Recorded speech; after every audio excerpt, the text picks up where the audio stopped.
Bismillahirrahmanirrahim. Assalamualaikum warahmatullahi wabarakatuh. Salam jumpa kembali dengan channel Dunia Fana News. Suasana politik di negara manapun selalu diwarnai kepentingan, termasuk di negara jiran kita, Malaysia.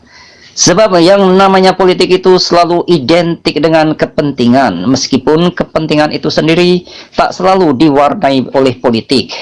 Misalnya kepentingan keluarga, kepentingan persahabatan, kepentingan persaudaraan, kepentingan kemanusiaan, kepentingan agama, dan lain sebagainya. Mendadak keluarnya Partai UMNO dari Koalisi Perikatan Nasional atau PN yang saat ini memerintah di bawah pimpinan Perdana Menteri Muhyiddin Yassin setelah vonis 12 tahun atas dakwaan rasuah yang menimpa mantan Perdana Menteri Najib Razak yang notabene juga berasal dari Partai UMNO. Itu adalah bagian dari serangkaian peristiwa politik di Malaysia yang syarat dengan politik kepentingan. Bergabungnya UMNO bersama PAS dan PPBN ke dalam koalisi PN adalah demi politik kepentingan setelah PPBN loncat keluar dari koalisi Pakatan Harapan yang sebelumnya menjadi koalisi penguasa. Bubarnya Koalisi Perikatan Nasional sudah otomatis berlaku bila mana UMNO yang merupakan motor utama keluar dari koalisi tersebut. Lantas, apakah perbedaan politik kepentingan dan kepentingan politik itu? Politik kepentingan itu adalah alat untuk mencapai kepentingan politik. Contoh gambaran aktualnya adalah yang berlaku dalam gonjang-ganjing politik di Malaysia saat ini. Loncatnya PPBN dan lalu bergabungnya ke kubu partai oposisi UMNO adalah demi politik kepentingan yang muaranya demi kepentingan politik, yaitu mempertahankan status quo kekuasaan usai mundurnya Perdana Menteri Tun Mahathir Mohamad yang merupakan perekat utama koalisi Pakatan Harapan yang sebelumnya memerintah.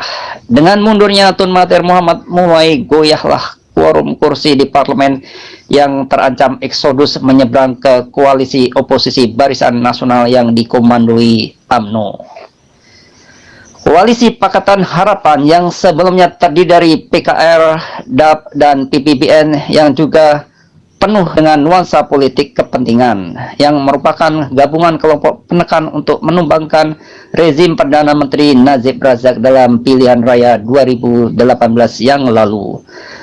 PKR atau Partai Keadilan Rakyat yang dipimpin oleh Anwar Ibrahim harus bersekutu dengan musuh politiknya Tun Mahathir Mohamad yang memimpin PPBN atau Partai Pribumi Bersatu Nasional. Sedangkan DAP atau Democratic Action Party sendiri adalah partai etnis Cina yang dulunya berasal dari embrio Partai Komunis Malaya. Dengan demikian, tanpa Tun Mahathir Mohamad dan PPBN, maka koalisi Pakatan Harapan akan kehilangan sokongan mayoritas kaum Melayu. Intisari dari suasana politik di Malaysia itu adalah, pertama, politik di Malaysia mudah berubah-ubah warna demi politik kepentingan yang orientasi utamanya adalah kekuasaan. Maka segala kepentingan ideologi partai, agama, dan bahkan kepentingan rakyat akan dengan mudah dikesampingkan demi ambisi kekuasaan yang hanya menguntungkan individu, kelompok, dan golongan tertentu. Maka lawan akan menjadi kawan dan kawan akan menjadi lawan dan akan terus mewarnai suasana politik di Malaysia sehingga tidak ada yang warna abadi kecuali kepentingan politik yang lebih mementingkan hawa nafsu kekuasaan.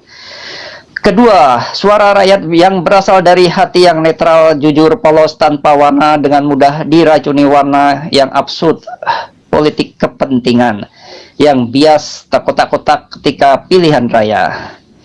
Ketika suara rakyat yang telah bias terkotak ke dalam kotak suara Pakatan Harapan dan Barisan Nasional ketika pilihan raya, maka sulit bagi rakyat untuk menetralkan kembali warna hatinya seketika. Tidak seperti para elit politik Malaysia yang mudah seketika merubah warna politiknya yang tadinya saling berseteru keras lalu dengan mudah saling berpelukan, tersenyum, bahkan tertawa terbahak-bahak penuh kemenangan sambil minum kopi di kafe mewah. Padahal di luar sana rakyat tengah cemas dilanda wabak COVID-19. Mereka banyak yang sedih kehilangan nafkah, sementara para elit politik itu tetap hidup nyaman duduk di kursi kekuasaan dengan gaji besar tiap bulannya. Demikian info yang bisa kami sampaikan kali ini. Mohon maaf bila ada kata-kata yang kurang berkenan. Terima kasih atas perhatian Anda semuanya. Wassalamualaikum warahmatullahi wabarakatuh.